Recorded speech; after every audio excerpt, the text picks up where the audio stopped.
Thank you, Brianna. Good morning, everybody. I'd like to thank you for, well, I'm going to presume starting the day with me, but maybe not. For some reason, I keep getting up at 4 a.m. Could be a little bit of adrenaline is flowing. So perhaps this is midday for you. We're going to get this going with no further ado. For those of you who are able to get the handout, we are going to be referring to it, but it is in the slides, so don't worry if you don't have that handy. I just want to say it's good to be here joining you from Buffalo, New York. Just so that we can all kind of get in and create some community in this discussion we're going to have for an hour about library law for the win. I'm going to point out this mural I've got behind me here in Buffalo. If there's a mural that you like in your town where your library is, please throw that up because what we're talking about here is using law to create community and emphasize the mission of your libraries. And I know that the growth of murals in our towns, villages, and cities is really helping us connect with and express just who we are, regionally and as communities. So I'd be interested in seeing that when I go through the chat later on, and to help us all connect. So it's very, very good to be here. As I said, I'm coming at you from Buffalo, New York, at my law office here, and that's a picture of the outside, and I'm inside in one of the offices down that little hallway, just to let you know. So at this point, I've been doing the Ask the Lawyer service for the 8 of the regional library councils since 2016. And it has been an immense privilege. And I'll just very briefly mention that the experience I bring to you and share with you today comes from both working with libraries and many, many not-for-profits and higher education, and in doing the Ask a Lawyer service, which is a collaborative exercise with many of you. Perhaps some of you are on the presentation today have sent in questions, and the questions are always good and they're always thoughtful. And what makes my job halfway easier than it needs to be is it's a lot of times you do your own research when you send in those questions. And so that service is there. We've been very busy this year. We've had some questions that, of course, have never arisen before. And it has been an honor and privilege for myself and my staff. Joanna and Jill, you can see are joining in this presentation today, though they're watching, and they are a great team here and help me provide that service. So we're going to jump into our scenario, and I have asked Brianna, if you have questions as we're doing the work, please throw them in there. I'd like to make this as interactive as possible as we're all gathering here virtually. So we're just going to take a look at the scenario that's going to just frame our discussions, because the idea of library law for the win is, rather than being a burden, right? And sometimes lawyers are not so popular when they say, you have to do this, you can't do this, here's a mandatory thing. What I try to do, and the lens I try to see the law through, particularly when working with cultural organizations like a library, museum, historical society, art gallery, etc., is to say, how can we use the law that creates you and creates your obligations and informs your missions to help you win, to help you define yourself, to help you get out there and do your mission, rather than being seen as a burden or something that is restrictive or even a threat, right? Now, sometimes there's a time and a place for threats in the law, but we're not really going to focus on that too much today. We're going to talk about using the law to avoid them. So here's our scenario, right? And I've tried to throw this in. My scenario is not based on a real life scenario. It's fabricated, but inspired by some of the things that I have helped institutions through in my office. So just another day in 2020, which means it might not be such a fabulous day. When the library's basement, currently temporarily housing over a century's worth of historical local newspapers and borrowed documents waiting to be digitized for one of the projects, starts flooding because of a burst water main, not the library's fault. The library's director, alone in the library with one clerk and a volunteer, frantically calls the board president to report, but by the time it was noticed, the water is knee-deep in the basement and it appears to be rapidly rising. On the phone, the president can hear the volunteer yelling from the basement, "It's not too bad, the storage boxes are floating." So that's our scenario. Hopefully it doesn't trigger anybody out there if you've been through a flood. They're not fun. Here's our aftermath, right? 24 hours later. I'm thinking of this from the perspective of the president of the board, the leader of the board, but also how does the library come together as a team in times of crisis while still maintaining appropriate authority for the director, right? lines of command. We're going to be talking about all of that, right? So here we have it. The library is closed due to the emergency. The treasurer's cousin, a plumber, is slowly pumping out the basement. After receiving a mild electrical shock from the floodwater, the volunteer is okay, but his mother is demanding to know what books he's been checking out from the library, since this incident has led her to discover that her son has been skipping football practice to put away books instead on a volunteer basis. The law firm next door, whose construction crew caused the water main damage, isn't returning the president's phone calls, but their real estate paralegal says, "Why are you nervous? You don't own the building anyway." This is news to the president. The library clerk has already emphatically stated that drying out 2 tons of wet newspaper is not in their job description, and they're demanding to work from home. The local talk radio host has stated that the flood is punishment for the library hosting a recent age-appropriate sex ed session by an independent contractor hired by the library, and the library's phone number, which is temporarily routed to a cell phone in the possession of the director, is starting to ring a lot more than usual.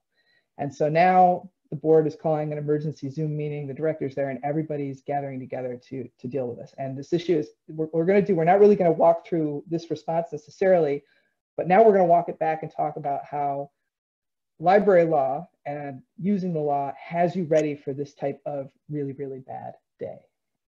So the first thing is, and by the way, we've got some pictures up to just entertain you this morning. Joanna in my office found these. These are from the New York Public Library public domain database, and this is from History of Fashion. Joanna, if you want to put a little more information about our visuals, just in case your mind needs something to attach to while you're listening to my voice. I like that she picked this because it shows how things come together, right? You're going to see that.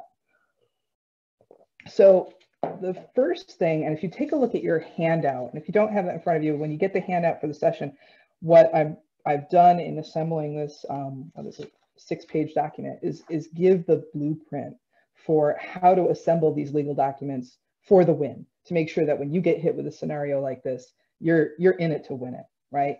So the first thing is the board, the leadership needs to have a legal footprint binder or database. And when you're facing things like a flood, it might be better to have these on a shared drive, right, rather than just in a physical copy at the library. And that resource needs to contain, you can see it on the handout, but I'll go over it, right, because it is critical. The library's charter, right, including the most recent amendment of the charter. Many of your charters have been amended. Your enabling legislation, if relevant, right? Bylaws, the current bylaws, the current and past board members and terms, or at least the current members and their terms where they're at. All past minutes, the list of committees and current members, current board policies, plan of service, organizational chart. And this is the, so you're going to start seeing things from the scenario come out. The deed to your property, right? So whether your library is owned by the building structure is owned by the library, have the deed to the property. You can get it from your friendly county clerk. I know many of you out there probably know this, and maybe you hobnob with your county clerk office and you know how to do this research, right?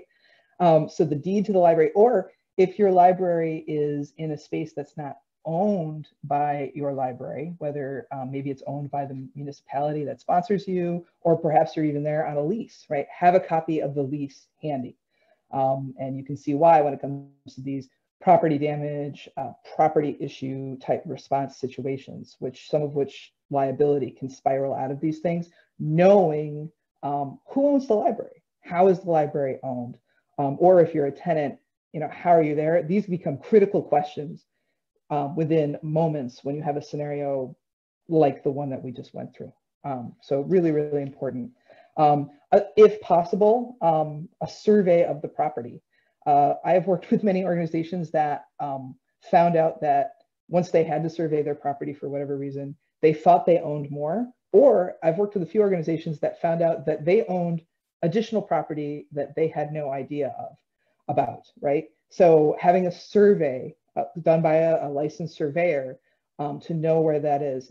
There's actually an Ask the Lawyer about the relatively new changes to the non-smoking laws that talks about the importance of knowing the perimeter, the property boundary of your library, of your institution, right? And that's just a simple document, you get it, you put it in that database, you put it in that binder, and then you have it. And then when you're trying to address some of these questions, in our scenario, where would this be relevant? Well, where did the water main break actually happen, right? Did it happen underneath the library parking lot or the library driveway entrance? In which case, the responding agencies are going to need to work with your library, right? And you may be looking at excavation and all that. Those are important pieces of knowledge to have it really, really handy. It's not the time to do research right then in the moment. So the current insurance summary and your carrier's contact information. We're going to talk a little bit more about insurance at the end. For those of you who've done workshops with me before, you're probably sitting there going, oh, geez, Cole's talking about insurance again. It's important, right? And it's important in situations like this. Your carrier can be your best friend. And depending on who your insurance carrier is, a lot of carriers nowadays, because they don't want to have to pay out due to some type of liability, they have a lot of preventative resources for your libraries. Many of them nowadays offer sexual harassment training. They offer certain risk management resources. These are things that if you connect with your insurance agent and you connect with the insurance carrier and you just say, what have you guys got for us to make sure that we're guarding against liability? You know, it's not free because you're paying insurance premiums, maybe, right? But it can be a very, it can be a great resource you don't have to pay for. And at least with the year that's coming up and with the general state of library budgets, tapping into resources that go along with things that you're already paying for is critical. I have worked with some libraries who the majority of their insurance coverage is coming through their sponsoring municipalities. It's still important to have a copy of what exactly is covered so that you are ready to properly respond when a risk incident happens or some type of property damage incident happens, right? To have that organized. So that is scenario takeaway 1. That was a lot to throw at you in one page with one slide. So Brianna, if there's any questions out there, I'll take them before we move to the next takeaway. None so far. Okay, all right, they're with me. Yay. Or the insurance put everybody back to sleep. All right, so scenario takeaway 2. This is another binder or database thing, right? So every board member needs to have, and this is so the board this is specifically related to the board, right? And sometimes, many times, the library director is going to be a member, a non-voting member of the board, a participant. But this is so that the board has a playbook to operate efficiently and firing on all cylinders when they need to. And of course, this year, I imagine if these things weren't put together in this way before, you've seen why it's important to have your board ready to fire on all cylinders, like come together and just get important things done. So many of these things are obvious, right? And it's a little bit redundant to the footprint that we have in takeaway number 1. But you'll see, the bylaws, the current members and terms, the oath of office. That can be a really important thing to just focus on, especially if there's a matter that can involve an ethical challenge. And right along with that, every board should, of course, have a code of ethics, and that code of ethics should be in that resource as well. Again, the insurance summaries. This is really important. You don't want to be gathering together in a response mode, dealing with a situation and saying, well, who is our insurance carrier? What coverage do we have? But you also, some of you, if anyone wants to throw in the chat, I have this item, this bullet, second from the last on the takeout, on the handout, the conflict of interest disclosure form, right? So if you saw, I snuck in my scenario that the plumber who is currently pumping out the basement is the cousin of the treasurer. I believe I'm recalling that right. Maybe the treasurer's cousin is the best plumber in town, right? And possibly might have been the only plumber available on an emergency basis. There are ways to make an emergency procurement, right, for services like this. And if the person happens to be a relative, the appropriate thing to do is for the person who has the conflict of interest or something that looks like a conflict of interest to just recuse themselves from the vote. And the board minutes should note the recusal in the minutes before the vote is conducted, right? So I don't know if I don't think I put that script in here. It's something that if people want it, I can definitely put an addendum on that, because it should simply be, trustee XYZ recused herself before this vote, right? Declared a possible conflict of interest, disclosed it, and then we voted, right? And someone who has a properly disclosed conflict of interest, they can go ahead and offer their opinion about things. However, only after they've disclosed the conflict, and then again, making sure that they've just removed themselves from the decision-making process. Another piece that some boards have challenges with, and in this scenario that I've cooked up, there's at least a few items that the board might want to be talking to their legal counsel about, right? So let's say they invite the legal counsel to the Zoom meeting. So here, legal counsel shows up, got their funky headphones on, and they're just like, all right, what's up? And there's a few things that the board needs legal advice about. That is the type of thing. Of course, your meetings are subject to the open meetings law, right? Which means that they need to, there's been some changes to the law, some temporary adjustments because of the pandemic. But in general, you're recording those minutes. Eventually, you have to transcribe them. You have to make them available. People need to be able to hear the meeting in real time. It has been the announced preference from the Committee on Open Government, right? Whether it's audio or a Zoom conference, however it's done, Facebook Live, right? But there are times when a board needs to go into executive session, and that's to discuss potential litigation, to get legal advice, all these kinds of things.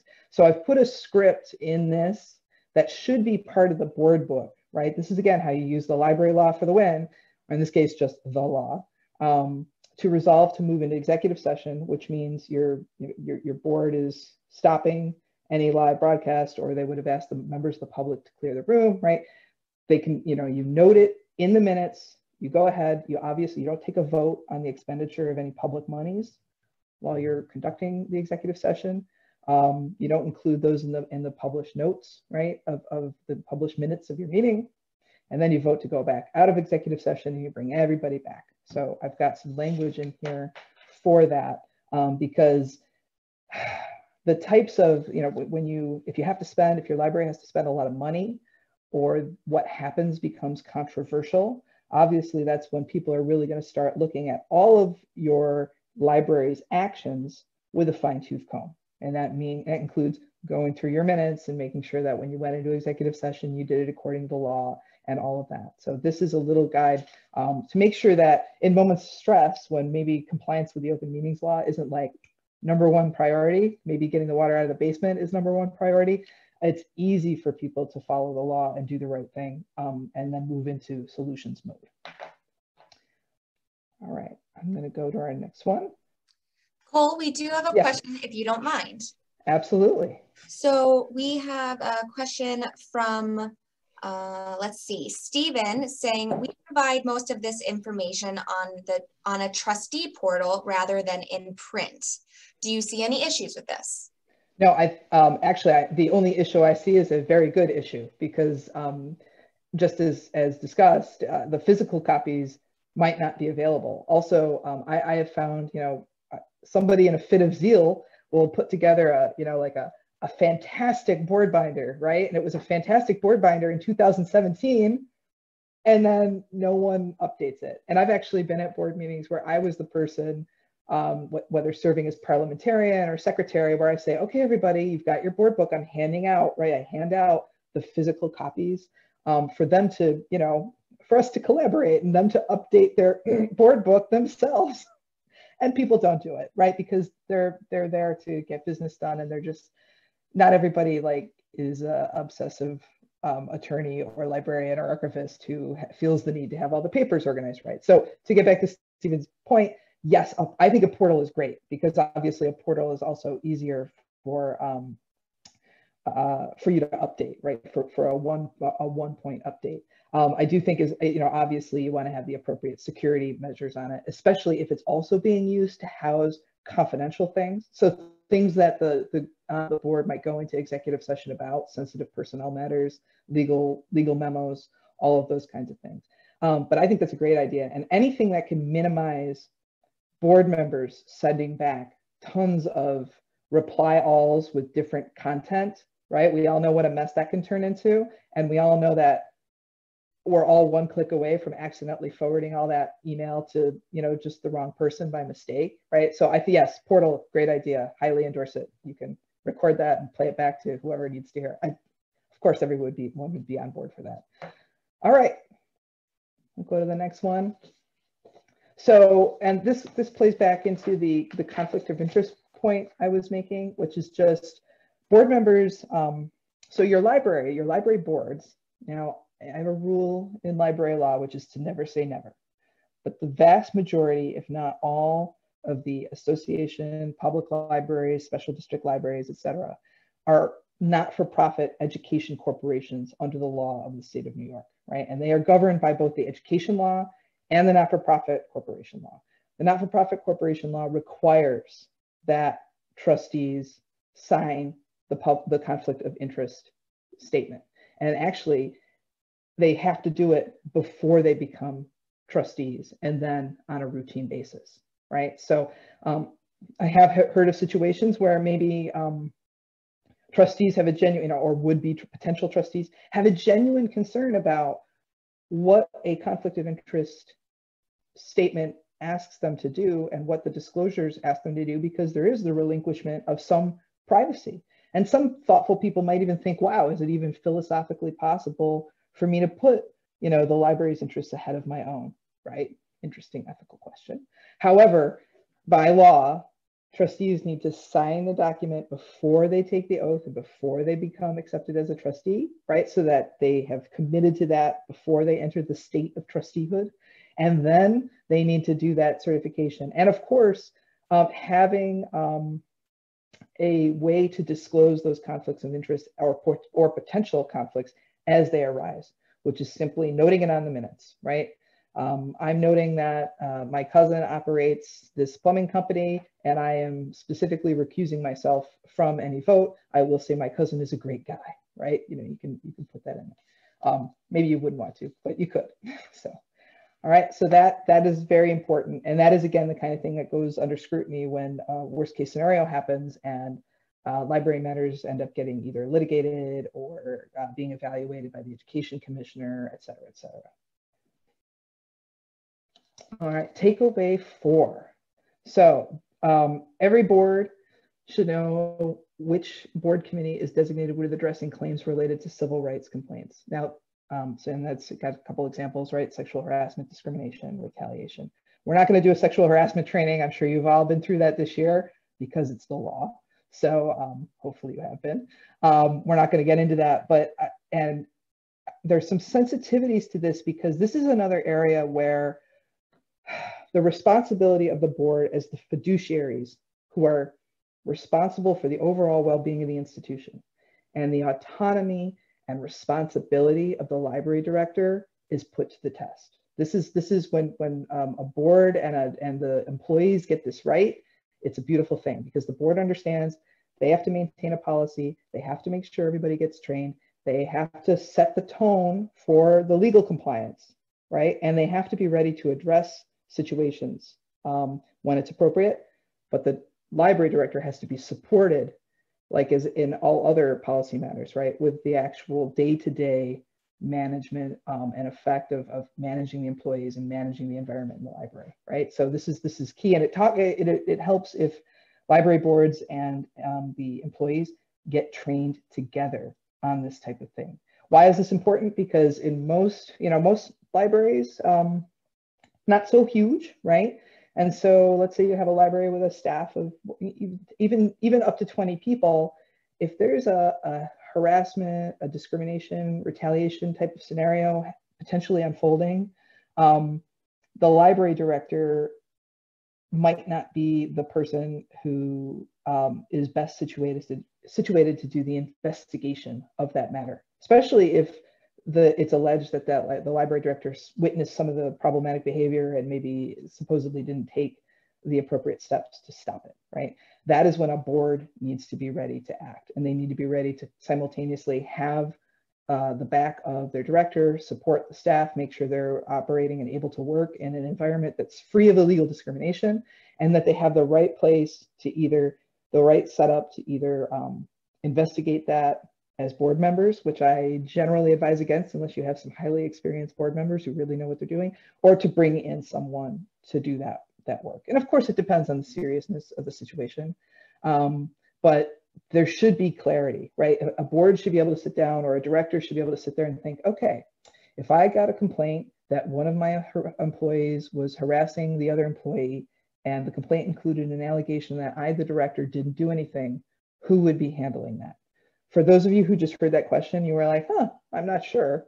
That would be worth exploring at some point with your board. Hopefully for many of you, you said, oh yeah, the personnel committee, you know have it, you know it, and you know that that person is aware of your policies and knows the procedure to follow, right? Because that's how we avoid any problems in the future.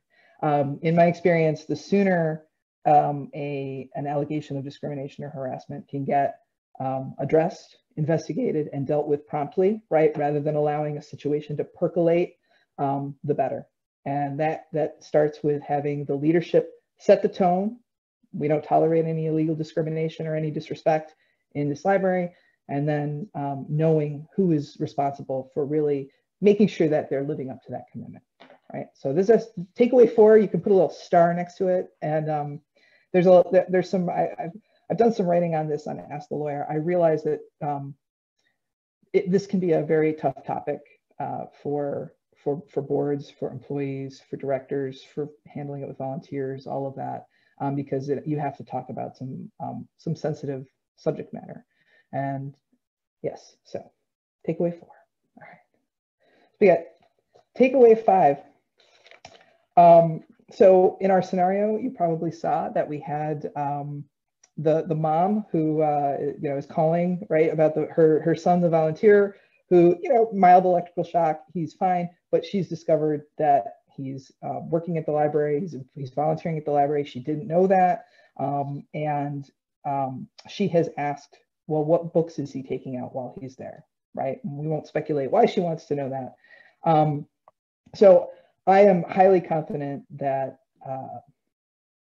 every person on this is committed, right, to compliance with, this sounds so technical, compliance with CPLR 4509, right?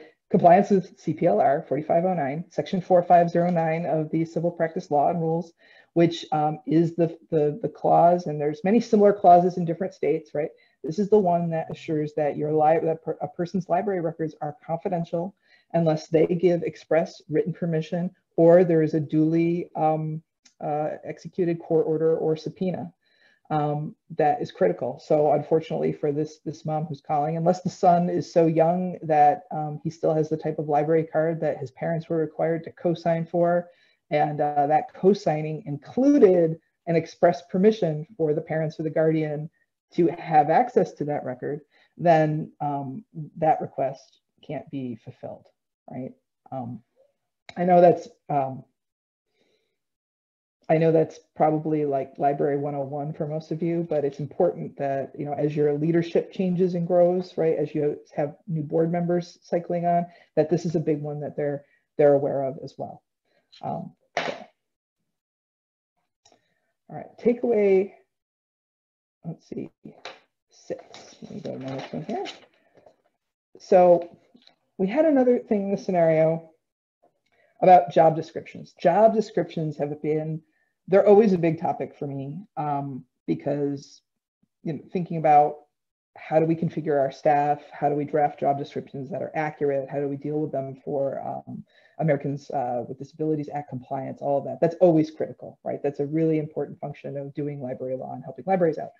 But this year it's been even more critical because, of course, we've had a lot of reason to shift duties. And depending on the environment where that shifting has occurred, it has been relatively easy or somewhat challenging, right? So obviously, if there's a union agreement, the limits of civil service can also, your civil service person has probably been one of your best friends, hopefully, over these last few months. There's not a few months anymore, right? Over this last half year. But job descriptions really do need to be kept up to date. It's a critical exercise, and it's something that whoever's responsible for it, whether it's the library director or an assistant director or someone else, right, they need to have the appropriate amount of time on a no less than annual basis to do a really good look, take a really hard look at the job descriptions and say, okay, right? Is this a full-time or part-time position? How is it classified within civil service? Is the person who's performing within this job description actually doing these duties? Or are we drifting into something else, right? And depending, again, on if there's a union environment and a lot of other factors we won't get into, that can get more critical down the line, right? So in our scenario, we actually, we could have some concerns with union, right? If the person's a union employee, all of that. So we just need to be cognizant of that, and keeping the job descriptions up to date, and drafting them so there's some flexibility, especially in times of emergency or crisis response, is important. And making sure there's some of that language in there, right? Another big one I'll mention, just because it's a pet peeve of mine, and I've got you here, so you're listening, is job descriptions that require a driver's license when there's actually no requirement that the person drive at all as part of their job. So if you're the person at your library who takes that annual look, or you're thinking about that type of project, that's one thing to take a look at, right? Are we actually asking people to have driver's licenses when we're not asking them to drive, right? And it's not a job duty, in which case it shouldn't be a requirement, because there's some ADA, there's also some like economic class, right, which can drift into even like disproportionate impact on minorities, with that type of requirement. So the requirements in the job description obviously need to be rationally related to the duties that they're actually being asked to perform. So it's critical. Brianna, do you have any questions on that one? None so far on that section. Okay.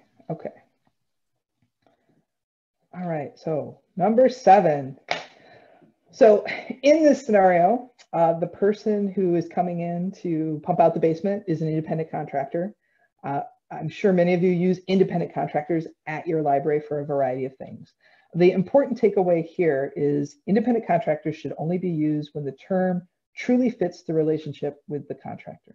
So someone who's coming in to do a one-time story hour for your library, someone who's coming in to pump out the basement, the cleaning service, any of these people are coming in to do a service as a part of their own company. Absolutely, those are independent contractors. And the important thing when working with an independent contractor is making sure you have a contract with them. You really, especially because the money that you will be paying them is subject to audit. You want that written contract showing, what the money was paid for. Also, depending on the service that's being performed, it's important to have some just basic representations. Number one, you should know that either it's an individual person who's supplying the service as an independent contractor. A DBA is what that's called, a doing business as, right? That's just an individual person, or it's an actual company. Could be an LLC, an Inc., a partnership, all these things. It's important to know who are we doing business with, and then what is their address, their business address. For people who are just doing services as themselves, their business address just might be their residence. For companies that are a little bit more formalized, they may have a business address. But these days, in the quasi-gig economy, we have a lot of businesses that are incorporated or they're operating as a limited liability company. And you know what? They don't need premises. They don't need a business address. So they might use a PO box or their home. They might rent an address at like a work share space. The reason you need to know their address and have it in the contract is so that if you are ever in the unfortunate position of having to sue that contractor, knowing their address is one of the things your lawyer will need to make sure that you can serve the person or the company in with legal papers, right? So it's critical. So we can play off our scenario. So let's say the treasurer's cousin, as it turns out, was not the best plumber in town, was not the person for the job. And when they ended up sucking out all of the water, they also they turned all of the newspapers into complete pulp. So you can make new newspapers out of the old newspapers, but they have been destroyed, right? And as it turns out, they had an estimated value of $75,000. Okay, so how does this scenario with the independent contractor play out? Whether you talk to an attorney or you talk to someone who just knows a lot of who does a lot of business, so you have an experienced business person on the board who just knows how these things go, right? in order to make a claim against that person, you need to know their name, you need to know their address. And what's really critical is if in your contract you required that they have professional liability insurance for the service they're going to provide, their insurance carrier is going to be the one who pays out the claim, right? Within the limits of the deductible and all those great things. There's a reason insurance carriers get sued all the time, right? They don't just like sign over checks, you got to fight for it. But that's how that plays out. And so if you're bringing in an independent contractor, now, am I recommending that you get a certificate of insurance from every person who's going to come like tell stories, with a guitar? No. I mean, okay, in a perfect world, yes, everyone would have insurance. And we would all just be so insured for every possible thing that could go wrong. But that's not going to be the case. You're not going to have a lot of small businesses, particularly people in the creative field, paying $3,000 to $5,000 in insurance premiums every year is just not right. That's not in their business model. It's not sustainable. It's not what they're about. So you just have to decide on a case-by-case basis. Is this person coming in, is this independent contractor coming in and doing something risky, right? So when one of the things I've had fun doing over the years in various places for various clients is band performance contracts, right? Anytime you have a bunch of musicians showing up with a bunch of stackable, subwoofers and speakers and all this kind of stuff, and you got a ton of electrical wire going everywhere, although a lot of it's wireless nowadays, and that's pretty cool, right? And they're bringing in music and they're doing all this stuff. There has to be insurance, right? If you are having a band set up, and especially if there's going to be a lot of people, especially if it's the kind of show that's going to require security, right? One person with an acoustic guitar, but could something happen? Sure. So, it's just, you have to engage in some risk management. That's the kind of input, by the way, you don't necessarily need from your lawyer. You need it from your insurance carrier. Your insurance carrier may say, we don't care unless there's, more than 100 people who are going to show up, right? They may give you some risk thresholds to work with. And that way you can have criteria that says, okay, we're not going to require insurance from you because our carrier says that's within our risk tolerance, right? But other activities, they may say, what? You've got a plumber coming in to pump out the basis on an emergency, on an emergency basis. My goodness, get that person's coverage and make sure it's at least $1 million, right? And that the library is named as additional insured. So independent contractors, you treat them like independent contractors. If you have someone one of the takeaways of this though, is that if you have someone who's performing duties on a regular basis for the library and they don't have their own workers' compensation insurance and they don't have all the trappings of a business and they're only working for you, right? They don't provide that service, to a lot of people as their own business. There's a danger that that person could be construed as an employee by the Department of Labor for a variety of reasons, including, or by the Workers' Compensation Board for purposes of workers' compensation. So just be wary if you have someone who's coming in on a semi-regular basis and they don't otherwise have insurance coverage. A great example of how this plays out is a lot of theaters, now it was almost 10 years ago, the Department of Labor decided to audit small and mid-sized community theaters and people who were doing stagehand work as independent contractors. There was the theaters were being cited for saying, no, you got someone who's coming here every day and building scenery and they're not working for anybody else and they don't have their own company.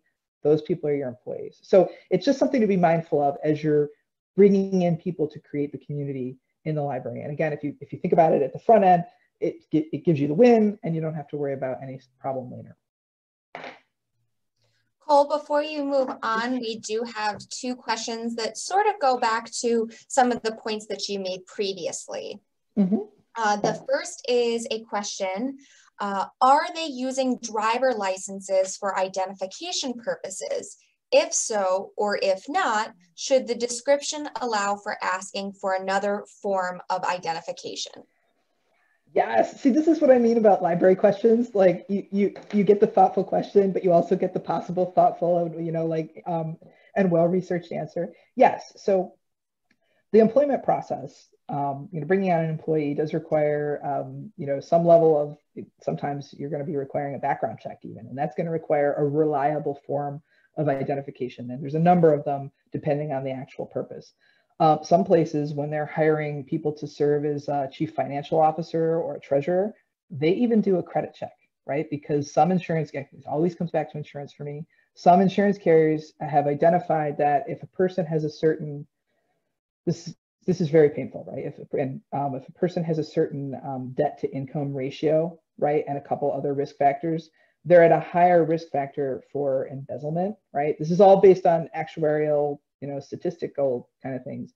And then if you do the credit check and you see that, by the way, this should not dissuade anyone from applying to something because you have a ton of student debt. Okay, don't worry. It's not, they're looking for like credit card debt that might show a gambling problem, right? There's patterns that they look for.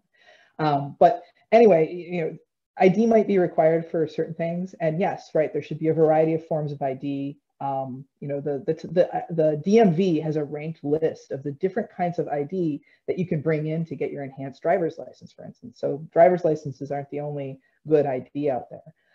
So yes, there might be another reason to request ID, but having a valid driver's license should only be a requirement for a job if that person is driving for the job, right? Yeah. Perfect. All right. And two more. So one is, are background checks used to vet individuals / service professionals in the library or library land? This is another really touchy.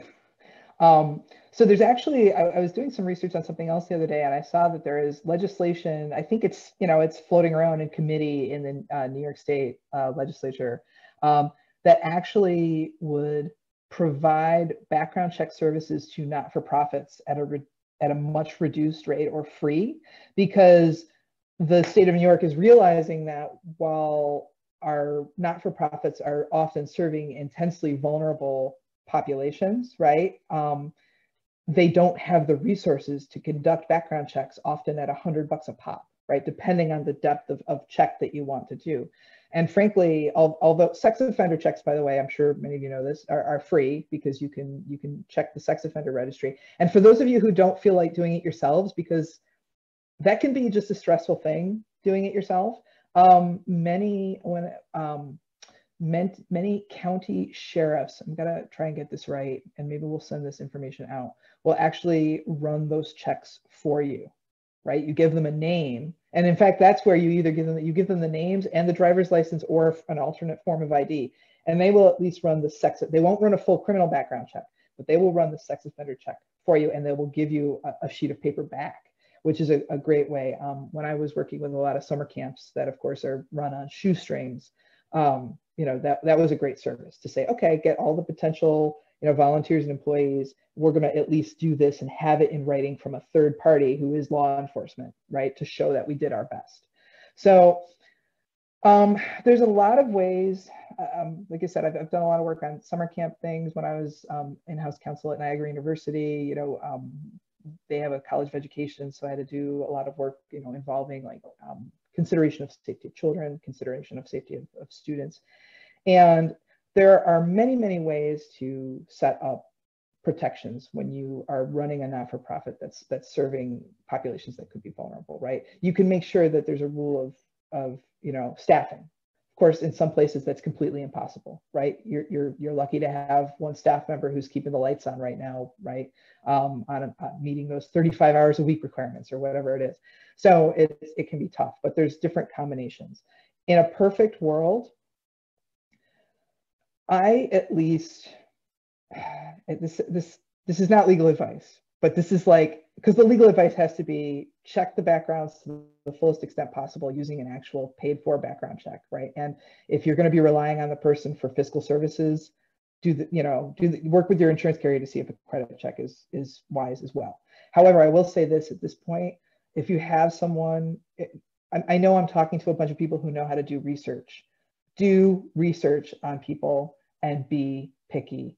Anybody can put together a great resume these days. Most people can find a couple of people to give them a good recommendation. This is why it's handy, working through civil service, because people have a little more skin in the game coming to at least the public libraries for the jobs, right? They're a little bit more of a known factor.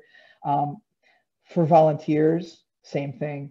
You have to be very, very picky, and you have to have, I advise, and we're getting to this, some policies to really show that the institution has guarded against simply bringing someone on and just giving them access to a vulnerable population. And by vulnerable population, I don't necessarily just mean children, right? It can mean, a lot of the people that are coming into the library to rely, including people who are struggling with addiction, mental health, et cetera, right? You need solid people. So sorry, long-winded answer, but yeah, it's worth looking into. Yeah, thank you, Cole. So hopefully, one last one, and hopefully this is a straight yes or no, or you don't need to, hopefully it's not too complicated. Tony wants to know, do we need auto insurance from our independent contractors? Ooh, maybe it's not a straight yes or no. No, it's not. If they're going to be driving a vehicle onto your property, that is preferred, right? So if you know that the storyteller's showing up with a van to drop off a bunch of supplies, right? That's preferred, because the law in New York State requires people to have auto insurance.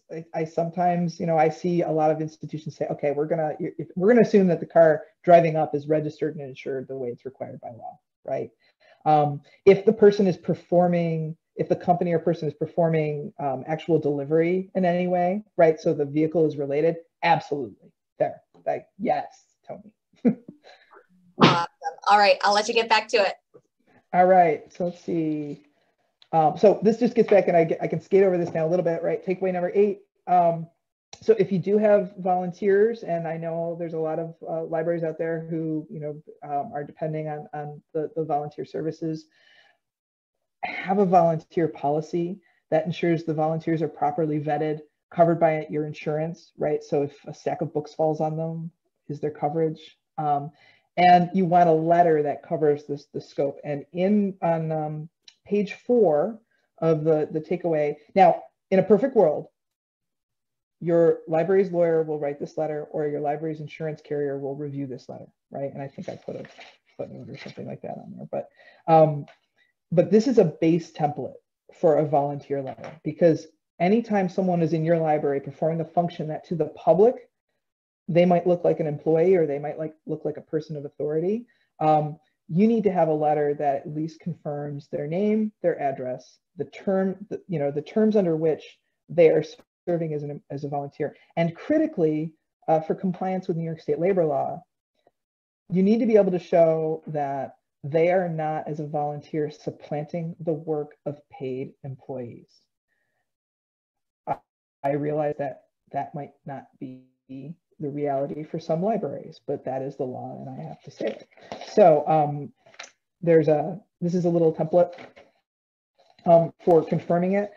Depending on how fancy you want to get, I would say having a volunteer orientation to go along with the letter, and just making sure you're training your volunteers in some of the really critical things. If they're getting any computer access whatsoever, obviously they need to know about CPLR 4509. I would say, to the extent you can't give them, in many environments, they're not going to be able to perform that function because of union and other considerations. But just thinking through, what are these volunteers doing? Is that confirmed in the letter? Have we set up the right policies for that, right? So in my scenario that I imagine many of you read the scenario or saw the scenario and thought, well, this is just a meeting. We would never let a volunteer go down in the basement when there's a flood. Like, what, do you think we're idiots? No, I don't think you're idiots. I just put it in there as an example. Maybe he went down there even though he was told not to. He's clearly a rule breaker because his mom thought he was at football practice, right? So, but in that case, that volunteer letter would be a good thing to show. Well, we told you you're only doing this. Your job is not to go downstairs in the middle of a flood in the basement and rescue the newspapers or whatever, right? So, did I see anything pop up on? So actually, so we have a question about takeaway 8. So from Anne Marie, she wanted to know about community service, saying, can we turn away court-ordered community service volunteers if we cannot ask the reason for the service for safety concerns?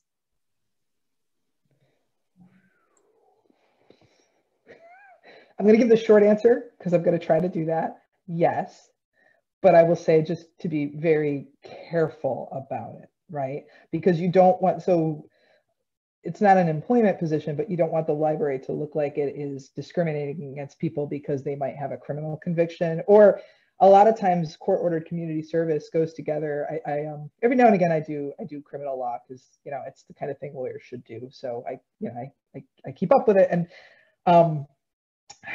you know, judges love saying, okay, we're going to give you this thing called an ACD, right? It's an adjournment and contemplation of dismissal. It's used for a lot of people who have first-time misdemeanor charges, and maybe the you know, usually it's, you know, someone, you know, 18, 19, you know, or, you know, mid-20s, and the judge is inclined to be merciful, the prosecutor's inclined to be merciful, and they say, okay, you're going to go, you know, yeah, rake the leaves at the library. And if you do that, then 6 months later, your charges are going to be dismissed. And then that person has a clean criminal record, right? The charges go away, and you know, the judge has put out this feel-good assignment. And there's your library going, wait, what?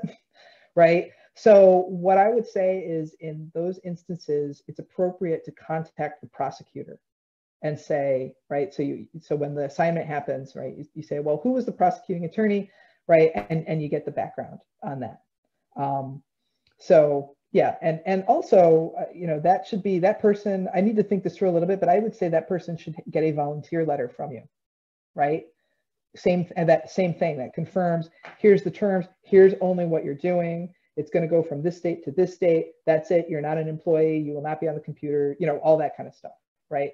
And that be dovetailed into the, you know, if you have a volunteer policy, you could even have a little section on, you know, people who are paying their debt to society, right? And you could have some pre-identified, if you really want to take it to the for the win zone, right? You can have some pre-identified tasks that you are certain, okay, if this person does this task, they aren't near the computers, they aren't, you know, being the public interface of the library, right? They're not going to control our relationship with our patrons in any way. And you can have some, but they can get their community service in. Yeah, I've had a lot of clients in that position. Although usually it was more the community centers that got the, you know, go help out the community center. So. Perfect. Thanks, Cole. I know we only have about 5 or 6 minutes, so hopefully we'll let you go through, and if we've got a minute or two at the end and Cole is willing to stay on, we can ask these remaining questions that I see popping up in the chat.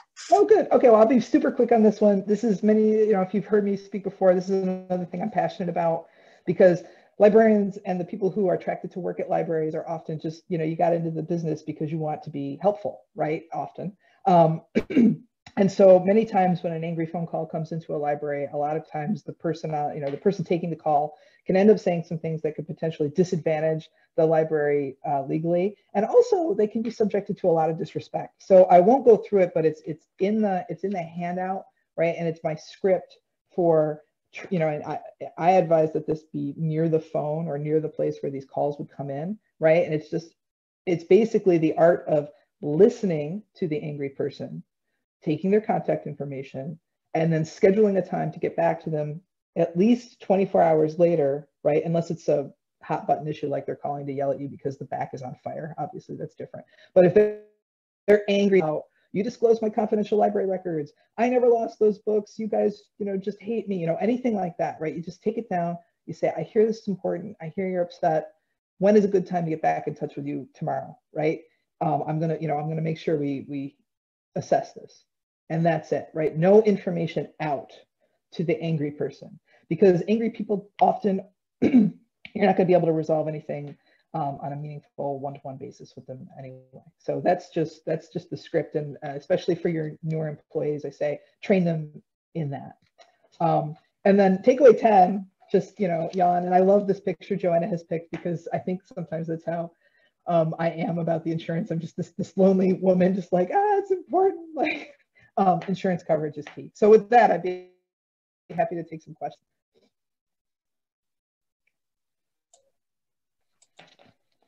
All right, so it looks like there's lots about this verification letter that you were speaking of. So we have some people talking about the use of volunteer letters for say students or minors. You know, is it appropriate or applicable in those instances as well? Yes. Any person in a perfect world, and I appreciate that not everybody has time to just crank out volunteer letters endlessly while you're also dealing with everything else you're dealing with, right? But in the perfect world where you have the time, and really this should be reduced to a policy and a template so that you only have to plug and play when you have a volunteer come in.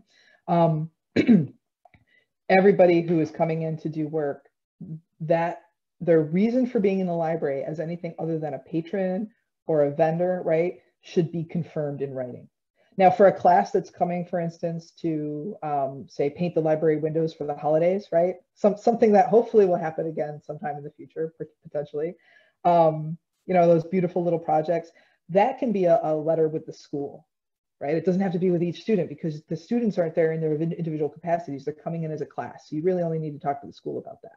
And the school should be covering them, and the school should be really responsible for their behavior, right? So if somebody's coming in, if people are coming in as part of an experience with a Girl Scout troop, Boy Scout troop, you know, a church, anything like that, then your letter confirming what they're doing can be with the person who's in charge of that and that institution, not the individual people. But for individual people who just want to come in and do something great, you know, just if they slip and fall on the premises, if they accidentally burn down the library, if, you know, all these things that could potentially happen, if you have a letter that confirms how and why they were there, and you confirm that with your carrier, that if this person gets hurt, are they covered by us, and how, right? And the answer to that, I can't give a blanket answer to that because it's going to be different depending on the coverage you have, especially if the coverage is coming from your municipality. For those of you whose libraries are owned by your towns and it's just kind of covered by the town, that's going to be very different, right? But clarity on that is important. Yep. Okay, and we have another, so from Kay, if an established board member has a conflict of interest, what should the remainder of the board do?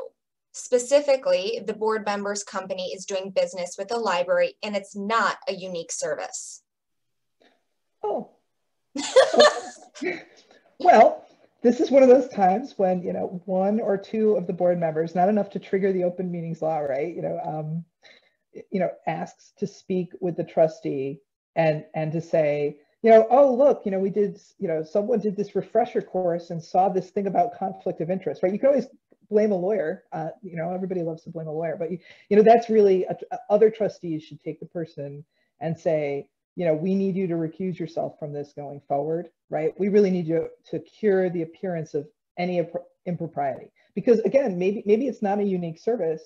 You know, I would also, one depth lower, you know, depending on the procurement rules that you have to follow for that specific service, and this is going to change from library to library, right? So this might be an association library problem because they don't have to follow some of the New York State municipal law guidelines about procurements, right? So, you know, it can depend, but that really it should also stop at the procurement process as well, right? That the hire was determined in a conflict-free way.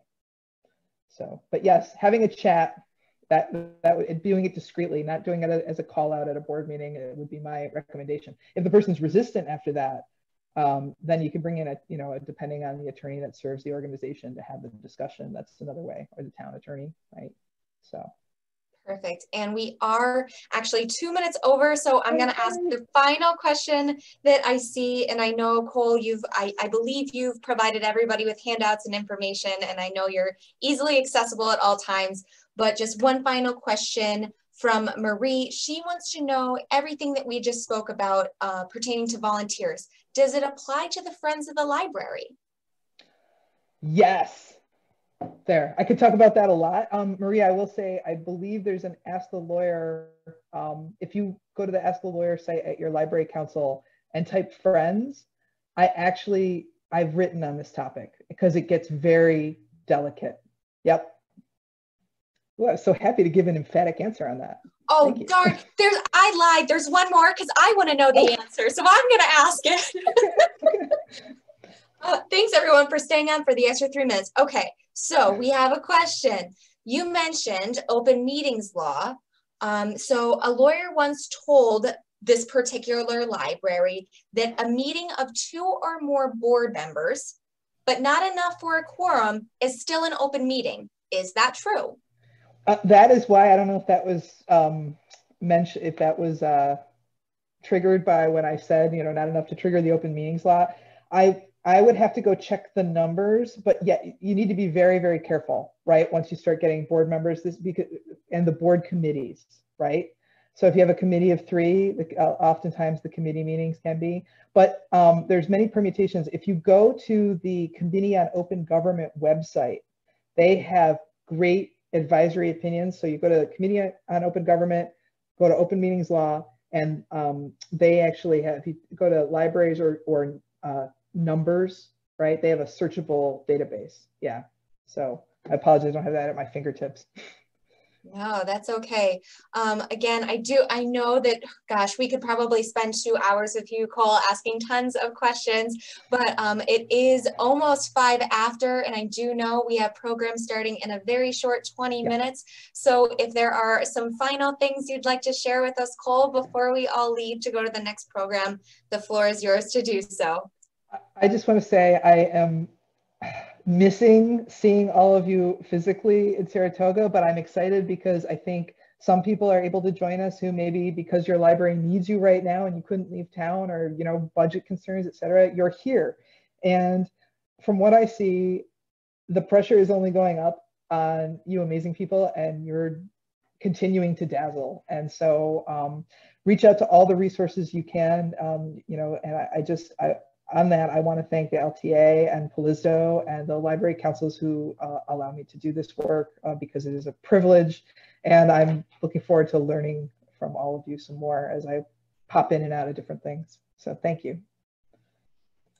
Thank you so much, Cole. I know I have taken away so much today, as I do every time I attend one of your programs. I'm sure everybody on the line feels the same way. Lots of thanks, lots of applaud emojis going on in FeedLoop and in Zoom.